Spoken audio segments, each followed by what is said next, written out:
नमस्ते विद्यार्थी मित्रों, आजना विडियो लेक्चर अंदर आपनु हार्दिक स्वागत है। आज आपणे सूत्रदळनो अभ्यास करवानो छे। हवे घणा संयोजनो एवा होय तेने एकांकी अणु स्वरूपे दर्शाववा खूब मुश्केल होय। दाखला तरीके NaCl। हवे NaCl छे आयनीय छे, तेनुं बंधारण एवुं होय के धन सोडियम अने ऋण क्लोरीन एनी त्रिपरिमाणीय गोठवणी थयेली होय। तो एकला अणुने दर्शाववा मुश्केल होय એટલે કે ઘણા બધા અણુ જોડાય અને આખા સ્ફટિકની રચના કરતા વ્યવસ્થિત ગોઠવણી કરતી તે એકાંકી અણુને દર્શાવવા મુશ્કેલ હોય ત્યારે એના આણ્વીય દળને બદલે સૂત્ર દળનો ઉપયોગ કરવામાં આવે છે। તો કેટલાક પદાર્થ જેવા કે NaCl એટલે કે આયનીય પદાર્થને લાગુ પડે। કોને લાગુ પડશે? આ આયનીય NaCl તેના બંધારણીય એકમ તરીકે સ્વતંત્ર અણુ એકલો અણુ નથી।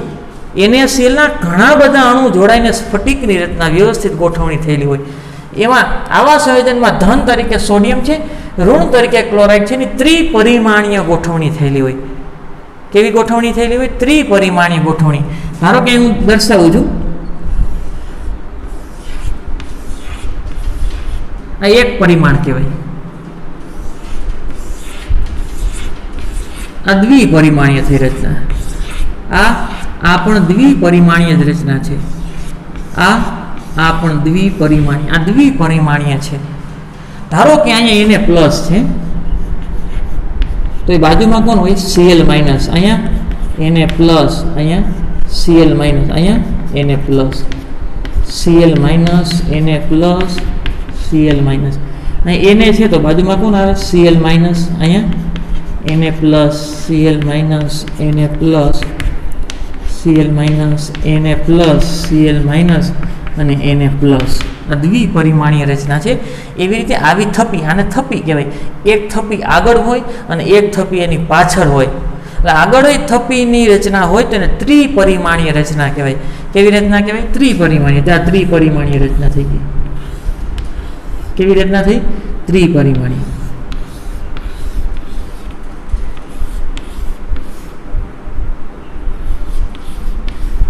અહીં ધારે કે Cl એને એ રીતે ગોઠવાયેલા હોય, એની બાજુમાં Cl જ આવે, Cl ની બાજુમાં એને એક વાક્ય હું લખું છું, દરેક Na પ્લસ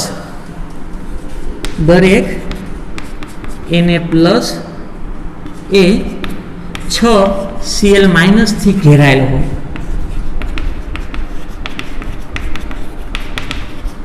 દરેક Na પ્લસ 6 Cl માઇનસ થી ઘેરાયેલો હોય અને દરેક Cl માઇનસ એ 6 Na પ્લસ થી ઘેરાયેલો છે।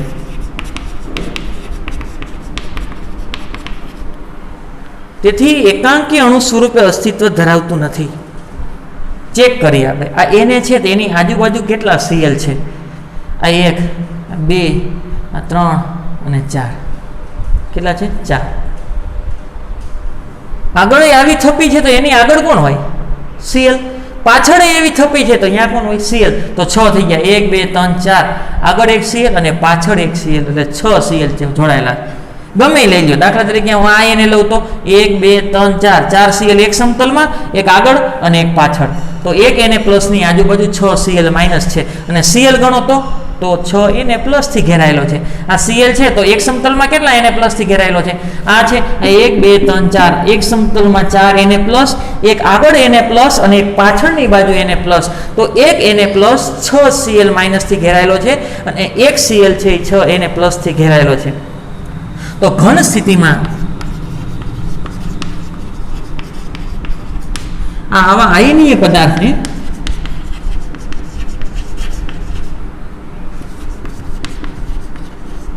એ સ્વતંત્ર અસ્તિત્વ, એકાંકી અણુ સ્વરૂપે અસ્તિત્વ ધરાવતા નથી।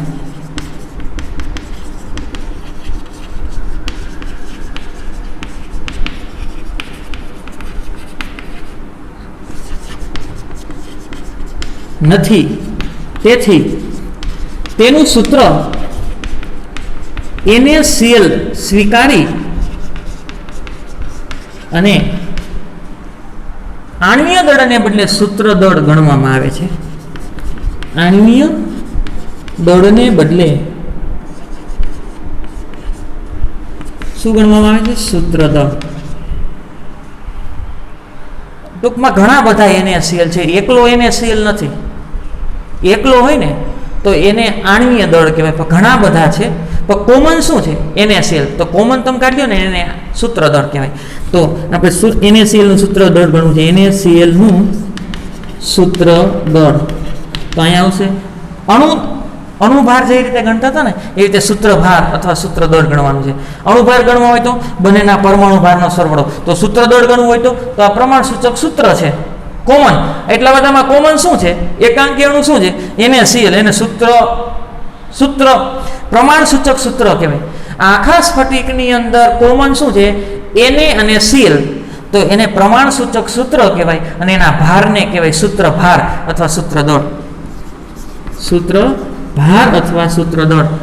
અણુ ભારને બદલે સૂત્ર ભાર દર્શાવવામાં આવે. તો અહીં લખું સોડિયમનો પરમાણુ ભાર પ્લસ ક્લોરીનનો પરમાણુ ભાર, Cl નો પરમાણુ ભાર.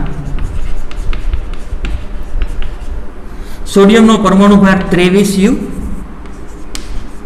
પ્લસ ક્લોરીનનો પરમાણુ ભાર 35.5U એટલે થશે 58.5U. કેટલો થશે? 58.5U સૂત્રભાર. હવે યાદ રાખો આમાં ઘણા બધા NaCl છે, તો આમાં એકાંકી અણુ કોણ છે? NaCl. આમાંથી જે વસ્તુ કોમન નીકળતી હોય ને એ પ્રમાણ સૂચક સૂત્ર કહેવાય. શું કહેવાય? પ્રમાણ સૂચક. ઘણા બધા Na અને ઘણા બધા Cl છે, તો એમાંથી એક જ Na અને એક જ Cl ને તમે લઈ લો, એનું પ્રમાણ સૂચક સૂત્ર કહેવાય. શું કહેવાય? તો NaCl એ પ્રમાણ સૂચક સૂત્ર થયું અને એના ભારને શું કહેવાય? સૂત્રભાર અથવા સૂત્ર દળ. આ રીતે કોઈ પણ આયનીય પદાર્થ હોય એના માટે લાગુ પડે. અણુભારને બદલે સૂત્રભારમાં દર્શાવવામાં આવે આયનીય પદાર્થને, કારણ કે ઘણા બધા હોય એકાંકી સ્વરૂપે ન હોય, તો એકલા અણુનું તમે દર્શાવો તો એને અણુભારને બદલે શું દર્શાવવામાં આવે? સૂત્રભાર. આગળનો ટોપિક છે મોલ સંકલ્પના. હવે આ મોલ સંકલ્પના આપણી આજુબાજુ ઘણા પદાર્થો અને વસ્તુઓ છે એ નાનામાં નાના અણુ અને પરમાણુના બનેલા છે. તો આ નાનામાં નાના અણુ અને પરમાણુ છે, અતિ સૂક્ષ્મ છે, બરોબર. એની સંખ્યા ગણવી ખૂબ જ મુશ્કેલ છે અને એની સંખ્યા જથ્થો દર્શાવવા માટે આ મોલ સંકલ્પનાનો ઉપયોગ થાય છે. ફરીથી આપણી આજુબાજુ ઘણા એવા પદાર્થ છે, વસ્તુઓ છે, એ અણુ અને પરમાણુના બનેલા છે અને અણુ અને પરમાણુ ખૂબ જ સૂક્ષ્મ છે. સૂક્ષ્મ છે, દળે સૂક્ષ્મ છે, સંખ્યા પણ વધારે છે અને વધારે સંખ્યા છે એટલે કે જથ્થો વધારે છે અને જથ્થો વધારે છે તો એની સંખ્યા દર્શાવવા માટે મોલ સંકલ્પનાનો ઉપયોગ થાય. વસ્તુઓ કે પદાર્થ પરમાણુના અણુના બનેલા છે, અણુઓ કે પરમાણુ અતિ સૂક્ષ્મ છે અને આ પદાર્થ સૂક્ષ્મ જથ્થો દર્શાવવા સંખ્યા ઘણી બધી છે, સૂક્ષ્મ છે અને ગણવી મુશ્કેલ છે અને એને દર્શાવવા માટે કોનો ઉપયોગ થાય? મોલ સંકલ્પના. એને આધારે પદાર્થનો જથ્થાનો SI એકમ, પદાર્થના જથ્થાનો SI એકમ શું ગણવામાં આવે છે? મોલ છે. શું છે? મોલ. પદાર્થના જથ્થાનો SI એકમ શું છે? મોલ. બીજા થોડાક આપણે જથ્થા વાચક સંજ્ઞાનો ઉપયોગ કરી.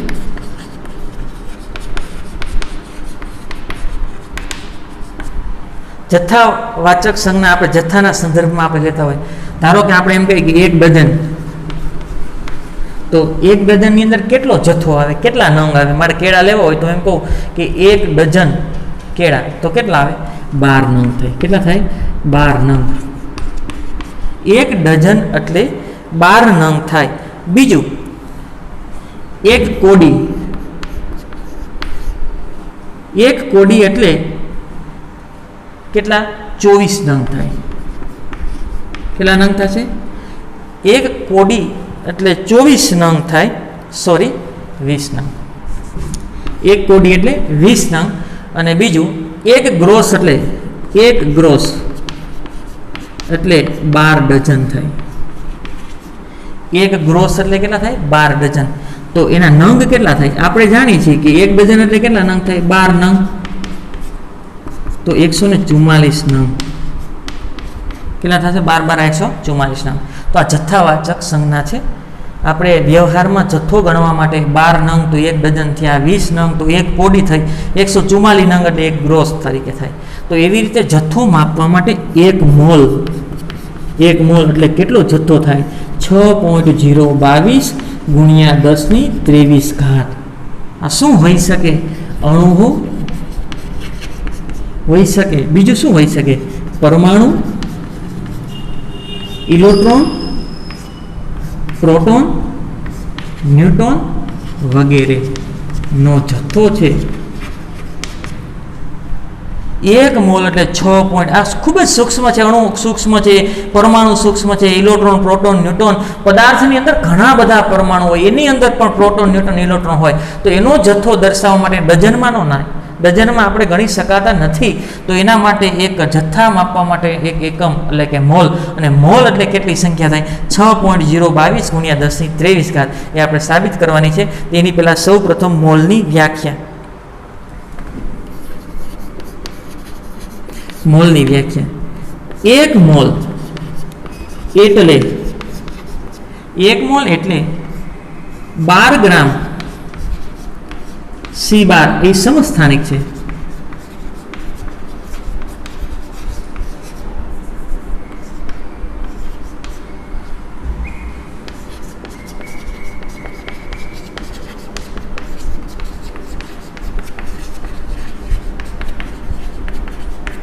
એવું કહે છે 1 મોલ એટલે શું? કે 12 ગ્રામ કાર્બન 12 એનું પરમાણુ દળ કેટલું છે? 12 ગ્રામ. હવે 12 ગ્રામ કાર્બન સમસ્થાનિકની અંદર જેટલા પરમાણુ છે એનો જથ્થો, પરમાણુમાં જેટલો જથ્થો છે તે એને 1 મોલ કહેવાય. 12 ગ્રામ કાર્બન સમસ્થાનિકમાં જેટલા પરમાણુ છે તેટલો જથ્થો, પરમાણુ જેટલો જથ્થો. 12 ગ્રામ કાર્બન, ધારો કે કાર્બન છે, આપણે કે કાર્બન પડ્યો છે અને એમાં કાર્બન 12, કાર્બન 13 અને કાર્બન 14 હશે. એને 13 અને 14 ને અલગ કરી નાખું અને કાર્બન 12 વધ્યો, એને ભૂકો કરી નાખું. ભૂકો કરીને કેટલા ગ્રામ લઉં? 12 ગ્રામ. અને 12 ગ્રામ કાર્બન લઈ અને એમાં એક પરમાણુની ગણતરી કરું ને, એક પરમાણુની ગણતરી કરું તો કેટલી આવશે? 6.022 ગુણ્યા 1023 ઘાત આવશે, અને એને 1 મોલ કહેવાય. તો 12 ગ્રામની અંદર 1 મોલ થાય, 1 મોલ. અને 1 મોલ એટલે એની સંખ્યા કેટલી થાય? 6.022 ગુણ્યા 1023 ઘાત. હવે એ વ્યાખ્યા ઉપરથી એનું ગાણિતીય સ્વરૂપ લખું. આ 12 ગ્રામ ગાણિતીય સ્વરૂપ: 12 ગ્રામ કાર્બન 12 સમસ્થાનિક ના પરમાણુ અથવા સ્પીસીસ બરાબર, પરમાણુ અથવા સ્પીસીસ બરાબર 1 મોલ. 1 મોલ પદાર્થના પરમાણુ થાય. એ લખ્યું છે કે 12 ગ્રામ એટલે 1 મોલ થાય. તો 12 ગ્રામ કાર્બન 12 સમસ્થાનિકના જેટલા પરમાણુ છે ને એની અંદર જેટલા પરમાણુ રહેલા હોય એને 1 મોલ કહેવાય. આગળ દ્રવ્યમાન સ્પેક્ટ્રોમીટરની મદદથી, એટલે દળ સ્પેક્ટ્રોમીટર કયો તો પણ ચાલે,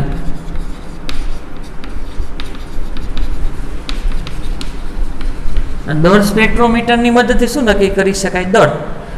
દળ સ્પેક્ટ્રોમીટરની મદદથી કાર્બન 12 નું દળ નક્કી કરતા એક કાર્બન પરમાણુનું દળ, એક કાર્બન પરમાણુનું દળ એટલું મળ્યું 1.992648 ગુણ્યા 1023 ઘાત ગ્રામ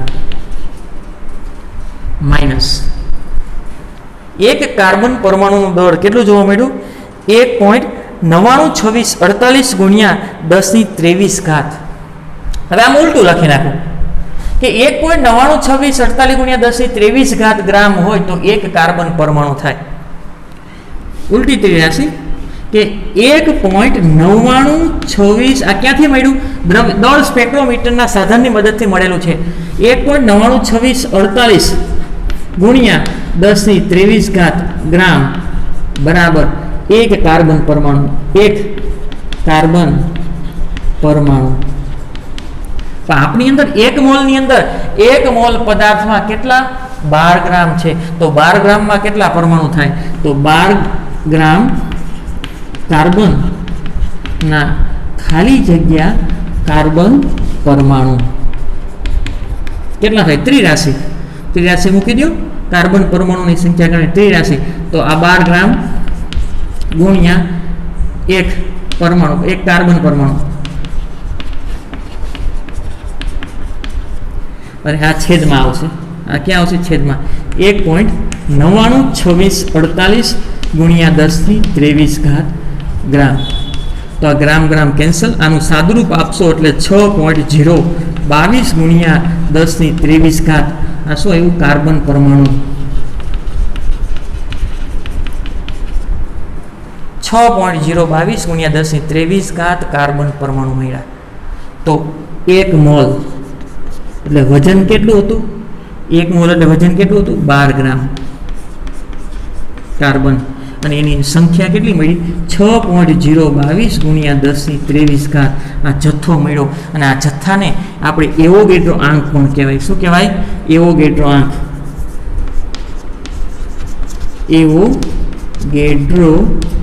આંક અથવા એવોગેડ્રો અચળાંક અને તેની સંજ્ઞા છે તેની સંજ્ઞા Na તેની સંજ્ઞા શું થશે Na 1 મોલ એટલે 12 ગ્રામ કાર્બન એનો જથ્થો કેટલો થાય 6.022 ગુણ્યા 10⁻23 હવે ઉલટું 12 ગ્રામ લેશો ને એટલે આટલા જ પરમાણુ હોય તમે ગણશો તો અને બીજું આટલા પરમાણુ હોય તો એનું વજન નક્કી કરો ને એટલા પરમાણુ ભેગા કરી અને વજન કરો તો 12 ગ્રામ થાય એટલે કેટલા મોલ 1 મોલ અને આ સંખ્યા અચળ છે 1 મોલ હોય એટલે ગમે હોય પછી 1 મોલ પાણી હોય હું લખું કોઈ પણ હોય 1 મોલ પાણીના અણુ કેટલા થાય તો કેટલા થાય એટલા જ 1 મોલ એટલે ફિક્સ જ થાય 6.022 ગુણ્યા 10⁻23 પાણીના અણુ 1 મોલ હોય એટલે એટલી સંખ્યા થશે હવે હું એમ કહું કે 1 મોલ હાઇડ્રોજન પરમાણુ 1 મોલ હાઇડ્રોજન પરમાણુ 1 મોલ હાઇડ્રોજન પરમાણુ એટલે કેટલા થાય 6.022 ગુણ્યા 10⁻23 હાઇડ્રોજનના પરમાણુ 1 મોલ મારી પાસે હાઇડ્રોજન હોય તો 1 મોલની અંદર હાઇડ્રોજન પરમાણુની સંખ્યા કેટલી થાય 6.022 ગુણ્યા 10⁻23 આ સંખ્યા દર્શાવવી મુશ્કેલ છે એટલે વૈજ્ઞાનિક સંકેત પદ્ધતિમાં લખેલા છે આગળ હું એમ કહું 1 મોલ મારી પાસે NaCl છે તો 1 મોલ NaCl છે તો NaCl ના અણુ ગણવા જાઓ તો કેટલા થાય 6.022 ગુણ્યા 10⁻23 NaCl ના અણુ ટૂંકમાં કોઈ પણ 1 મોલ અણુ હોય 1 મોલ પરમાણુ હોય 1 મોલ આયન હોય 1 મોલ પ્રોટોન કે ઇલેક્ટ્રોન કોઈ પણ 1 મોલ હોય એટલે એની સંખ્યા કેટલી થાય 6.022 ગુણ્યા 10⁻23 ફરીથી વસ્તુ કે પદાર્થ પરમાણુ અને અણુના બનેલા છે અને પરમાણુ અને અણુ ખૂબ જ સૂક્ષ્મ છે સૂક્ષ્મ હોવાને કારણે એમાં જથ્થો પણ ઘણો બધો છે અને જથ્થો દર્શાવવા માટે મોલ સંકલ્પનાનો ઉપયોગ થાય અને પદાર્થનો જથ્થો દર્શાવવા માટે એસઆઈ એકમ સાતમી રાશિ છે મોલ જથ્થાવાચક શબ્દ 12 ગ્રામ એટલે 1 ડઝન 12 નંગ એટલે 1 ડઝન 1 કોડી એટલે 20 નંગ તો 1 ગ્રોસ એટલે 144 નંગ આ જથ્થાવાચક સંજ્ઞા છે તો 1 મોલ એટલે કેટલો જથ્થો થાય તો 6.022 ગુણ્યા 10⁻23 અણુ હોય પરમાણુ હોય આયન હોય પ્રોટોન હોય ઇલેક્ટ્રોન હોય કે ન્યુટ્રોન હોય એનો જથ્થો દર્શાવવા માટે વપરાય વ્યાખ્યા 1 મોલ એટલે શું કે 12 ગ્રામ કાર્બન એ શું છે કાર્બન 12 સમસ્થાનિકના પરમાણુમાં જેટલો જથ્થો હું કાર્બન છે એને ઘસી ભૂકો કરી અને કેટલા લઉં 12 ગ્રામ કાર્બન લઉં કાર્બન કયો છે કાર્બન 12 કારણ કે 3 સમસ્થાનિક છે 12 13 અને 14 એમાં કાર્બન 12 નો ભૂકો કરી અને 12 ગ્રામ કાર્બન લઉં ને એમાં એક પરમાણુની ગણતરી કરું ને તો એનો જેટલો જથ્થો હોય ને એને 1 મોલ કહેવાય તો એમાં પરમાણુ કેટલા હશે જોઈ લે હવે આ ત્રિરાશિનું ગાણિતીય સ્વરૂપ લખ્યું કે 12 ગ્રામ કાર્બન સમસ્થાનિકના પરમાણુ એટલે 1 મોલ તો 12 ગ્રામ કાર્બન સમસ્થાનિકના પરમાણુ એટલે 1 મોલ પદાર્થ પરમાણુ હવે દળ સ્પેક્ટ્રોમીટરને સાધનની મદદથી કાર્બનનું દળ નક્કી કરવામાં આવ્યું તો કાર્બનનું પરમાણુ દળ કેટલું મળ્યું 1.9948 ગુણ્યા 10⁻23 તો ઉલટી ત્રી રાશિ મૂકું કે 1.9946 ગુણ્યા 10⁻23 ગ્રામ હોય તો એક કાર્બન પરમાણુ થાય. પણ મારી આગળ 1 મોલ છે. 1 મોલમાં કેટલા ગ્રામ છે? તો 12 ગ્રામ. તો 12 ગ્રામ કાર્બનમાં ખાલી જગ્યા કાર્બન પરમાણુ થાય. તો ત્રી રાશિ ચોકડી ગુણાકાર કરો તો કેટલી સંખ્યા આવે? 6.022 ગુણ્યા 10⁻23. તો થયું શું કે 1 મોલ એટલે શું થયું? 12 ગ્રામ. 12 ગ્રામ કાર્બન, અને 12 ગ્રામ કાર્બનમાં પરમાણુની સંખ્યા કેટલી મળી? 6.022 ગુણ્યા 10⁻23 કાર્બન પરમાણુ મળ્યા. અને આ જે સંખ્યા મળી ને એ 1 મોલ માટે હવે બધા જ અણુ હોય, પરમાણુ હોય કે આયન માટે ફિક્સ છે. એને એવોગેડ્રો આંક અથવા અચળાંક કહેવાય, કારણ કે ફિક્સ જ છે અને એની સંજ્ઞા છે Na. પછી એ 1 મોલ પાણીના અણુ હોય તો એ 6.022 ગુણ્યા 10⁻23 પાણીના અણુ. હાઇડ્રોજન પરમાણુ હોય તો પરમાણુની સંખ્યા, NaCl અણુ હોય તો અણુની સંખ્યા, અને જો પ્રોટોન, ન્યુટ્રોન, ઇલેક્ટ્રોન હોય તો એટલા પ્રોટોન, ન્યુટ્રોન, ઇલેક્ટ્રોનની સંખ્યા થાય. આગળનો પ્રશ્ન છે મોલર દળ એટલે શું? તો સૂત્ર છે, વ્યાખ્યા છે, પદાર્થના 1 મોલનું ગ્રામમાં દર્શાવેલ દળ. પદાર્થના 1 મોલનું ગ્રામમાં દર્શાવેલ દળ એને શું કહેવાય? મોલર દળ. હું આમ કહું કે 1 મોલ પાણી, 1 મોલ પાણી છે તો પાણીના અણુ કેટલા થાય? 6.022 ગુણ્યા 10⁻23 H2O ના અણુ કેટલા થાય? અણુ. એનું દળ કેટલું થાય? તો એક સૂત્ર છે, મોલ બરાબર વજનના છેદમાં અણુભાર. પાણીના કેટલા મોલ છે? 1 મોલ. વજન દળ કેટલું છે ખબર નથી. અને પાણીનો અણુભાર આપણે ગણતા શીખાતા કે પરમાણુ ભારના સરવાળાને શું કહેવાય? અણુભાર. તો ઓક્સિજનનો પરમાણુ ભાર 16 અને હાઇડ્રોજનનો 2 એટલે 18 થાય. તો વજન એટલે કે દળ કેટલું થશે? 18 ગ્રામ. તો 1 મોલનું દળ કેટલું થયું? 18 ગ્રામ. 18 ગ્રામ. આગળ 1 મોલ NaCl.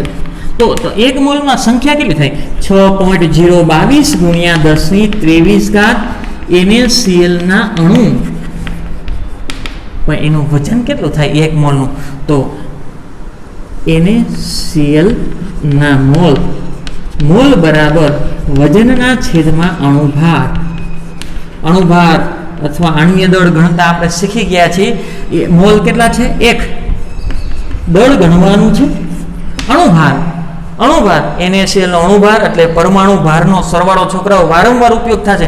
સોડિયમનો પરમાણુ ભાર 23 અને ક્લોરીનનો 35.5 એટલે થશે 58.5. તો 1 મોલનું દળ કેટલું થયું? અને અહીં લઈ લો 58.5 ગ્રામ. કેટલું જોવા મળ્યું? 58.5.